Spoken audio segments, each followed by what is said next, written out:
이제 건내식에 진입하기 시작한 3D 프린터는 크게 세 가지 측면에서 경쟁력을 갖췄습니다. 첫째는 미래가 원하는 다품종 소량 생산이나 개인 맞춤형 생산에 최적이라는 점입니다. 산업혁명이 만든 소품종 대량 생산 체제에서 탈피할 방법이 3D 프린터에 담겼습니다. 둘째는 비용, 원료, 시간 등 자원 측면에서 낭비 요소를 획기적으로 줄일 수 있다는 점입니다. 잘라서 버리는 낭비 요소, 접착하거나 꿰매거나 용접하는 공정, 원료와 제품을 수송하고 배송하는 물류까지 비용을 획기적으로 줄입니다. 셋째는 다른 산업과의 융합이나 파급력이 기존의 혁신과는 완전히 차별화된다는 점입니다.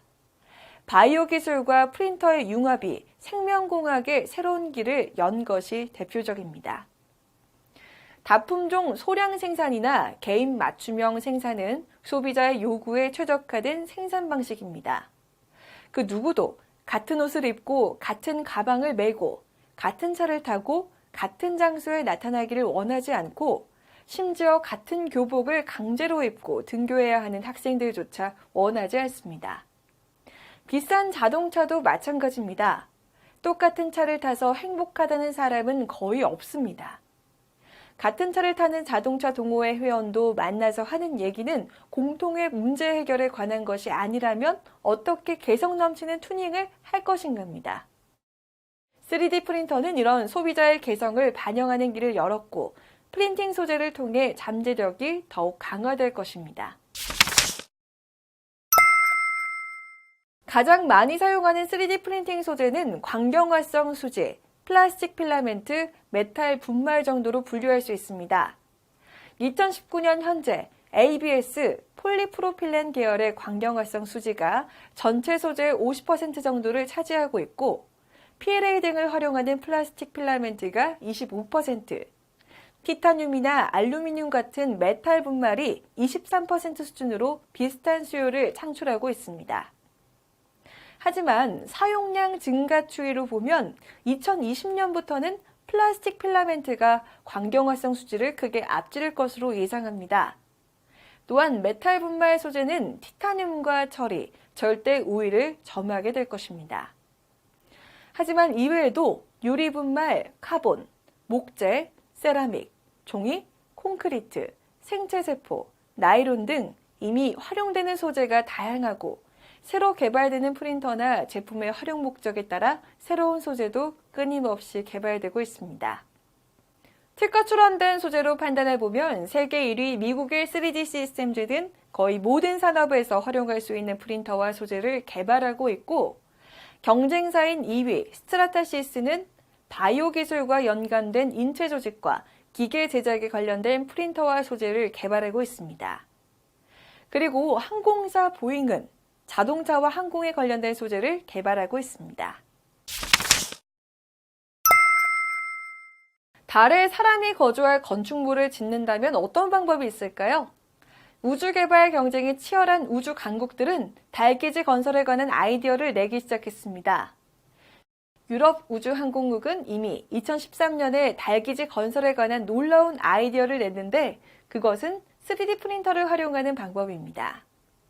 달의 토양은 알루미늄, 실리콘, 철 산화물과 같은 물질로 구성되어 있기 때문에 지구에서 프린터와 프린팅 첨가제 및 관련 장비를 달에 가져가면 토양 성분을 활용해 3D 프린팅으로 돔 모양의 기지를 건설할 수도 있습니다. 달에서 사용할 장비도 제작할 수 있고 향후 주거에 필요한 다른 설비도 제작할 수 있는 것입니다. 유럽 우주항공국은 달의 토양과 유사한 토양을 구성해 1.5톤 분량의 돔 빌딩을 완성했습니다.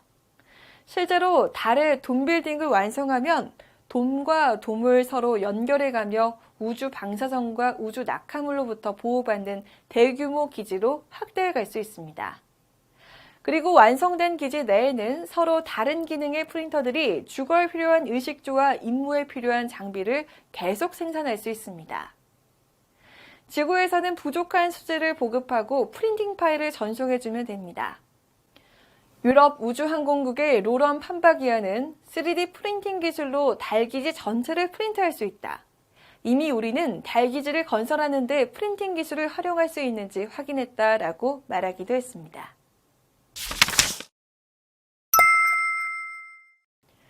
생명공학과 결합한 3D 프린팅 기술은 상상하기 어려운 과제들을 해결해 가고 있습니다. 인공피부, 인공각막, 인공간, 인공신장, 인공심장도 한 번에 출력하는 단계에 이르렀고 2019년 4월에는 이스라엘 텔아비브 대학 연구팀이 심실, 혈관, 근육이 가득한 미니 심장을 완벽하게 바이오 프린터로 출력하는 데 성공했습니다. 이 바이오 프린터에 활용한 주 소재는 인간의 세포인데 인간의 신체에서 추출한 세포를 실험실에서 배양해 프린팅 소재로 활용하는 것입니다. 하지만 인공심장과 같은 복잡한 장기를 만들려면 여러 가지 세포 조직이 필요합니다. 동맥과 정맥, 근육, 혈관, 판막 등 서로 다른 세포 조직을 융합해 하나의 심장으로 프린트해야 하기 때문입니다. 또한 각 세포가 프린트하는 과정에서 결합해 안착해야 하고 실제 신체와 결합하는 과정을 촉진해야 해서 이에 필요한 다양한 첨가제가 보조 소재로 개발돼 활용되고 있습니다. 이러한 바이오 프린팅은 부작용을 검증하고 생명 윤리 문제를 극복해야 하는 과제를 남겨두긴 했지만 2035년이면 바이오 프린팅 기술로 만든 인공장기가 신체 조직을 복구, 재생, 대체하는 세 가지 목표에 확실하게 다다를 것입니다. 3D 프린터로 생산한 제품이 조건에 따라 형태가 변하거나 기능이 변한다면 어떨까요? 예를 들어 체온이 올라가면 더 많은 땀을 외부로 배출할 수 있도록 섬유 조직이 열리거나 느슨해지는 운동복을 생각할 수 있습니다. 수압이 올라가면 주름이 더 커지는 배관용 파이프나 프린터 후에 자동으로 조립되는 제품도 생각할 수 있습니다. 이런 프린팅 개념을 MIT의 자가조립 연구소 티비츠 소장이 2013년에 테드에서 4D 프린팅으로 소개했습니다. 그렇다면 3D 프린팅과 4D 프린팅의 가장 큰 차이는 무엇일까요?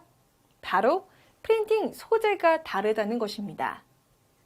4D 프린팅을 활용하면 체온에 따라 기능이 변하는 운동복과 같은 혁신적 기능을 갖춘 제품을 생산할 수 있는 강점도 있지만 자가 조립이 가능한 소재를 사용하면 작은 프린터로 큰 물체를 프린트할 수 있는 강점이 더해집니다. 특히 형상기억 합금과 같은 소재를 활용해 만든 제품의 자가 조립 기능은 조립 공정을 줄이거나 없애기 때문에 신속하게 만들어 활용할 수 있습니다. 따라서 4D 프린터는 항공, 군사, 의료, 건축 등의 분야에서 향후 활발하게 활용할 것으로 전망합니다. 이미 미국에는 3D 프린터가 보급되지 않은 곳이 없을 정도입니다. 2021년 미국에서 본격적으로 3D 프린터가 제조에 활용되면 기존의 제조 자체를 급속도로 파괴합니다. 이를 바꾸어 말하면 3D 프린터를 활용한 산업으로 이동하거나 3D 프린터를 활용한 비즈니스를 미리 선점하면 긴 시간 자기 일이 될 수 있다는 의미입니다. 하지만 3D 프린터 때문에 사라지는 일자리와 마찬가지로 이 분야의 경쟁력도 급속하게 치열해질 것입니다. 다른 분야도 그렇지만 3D 프린터 제조 분야는 우리나라가 일자리를 창출하기에 이미 늦었습니다. 바이오 프린터를 개발하듯 프린터 전문 기업과 협업해 프린터를 일정 부분 개선하고 개조해 활용하는 일로 눈을 돌려야 할 것입니다. 3D 프린터와 관련된 새로운 일자리 중에서 프린터 제작을 제외하면 프린터 소재 개발이 가장 상위의 일자리가 될 수 있습니다. 의류, 건축, 소품, 시제품 제작의 모든 분야에 3D 프린터 소재를 개발하는 소수의 일자리가 만들어질 것입니다. 하지만 3D 프린터가 간단하게 물건을 제작할 수 있다는 말은 복잡하게 만들던 여러 사람의 일이 버튼 하나로 해결된다는 의미입니다. 3D 프린터로 집을 짓는다면 집을 짓는 많은 사람의 일이 사라집니다. 생산과 관련된 용접, 판금, 단조, 도장, 가공, 세공, 조립, 정비의 일자리도 이미 프린터에 자리를 내어주고 있습니다. 전문가에게 맡겨 처리하던 일이 3D 프린터를 활용해 누구나 할 수 있는 일이 되는 것입니다. 간접적인 새로운 일자리로는 프린트 대행, 개인 맞춤형 디자인, 3D 프린팅 교육 정도가 있습니다. 이렇게 3D 프린터는 소수의 일자리를 만들고 다수의 일자리를 사라지게 합니다.